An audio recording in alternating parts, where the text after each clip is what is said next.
এক গ্রামে এক বৃদ্ধ মালী বাস করতেন। তিনি তার জীবনের প্রায় সবটাই গাছপালা লাগিয়ে এবং তাদের যত্ন নিয়ে কাটিয়েছেন। তার বাগানে একটি সাদা বক বাস করত। তাদের সম্পর্ক ছিল যেন একে অপরের প্রতি অগাধ বিশ্বাসের। একদিন সকালে তিনি দেখেন তার প্রিয় আমগাছের গোড়ায় কেউ গর্ত করেছে। বকটি সেখানে এসে গর্তটি আরও বড় করার চেষ্টা করছিল। মালী ভাবলেন বকটি গাছের ক্ষতি করছে। রাগে তিনি একটি কাঠি দিয়ে বকটির ডানা আঘাত করেন। বকটি মাটিতে পড়ে যায়। মালী গর্তে তাকিয়ে দেখেন সেখানে এক বিষধর সাপ। বকটি আসলে সাপটিকে তাড়ানোর চেষ্টা করছিল। মালী সাপটিকে মারলেন, কিন্তু ততক্ষণে বকটি মারা গেছে। মালী অনুশোচনায় ভেঙে পড়লেন।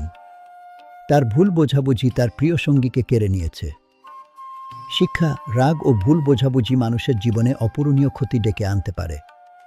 কোনো সিদ্ধান্ত নেয়ার আগে সত্য বোঝার চেষ্টা করুন।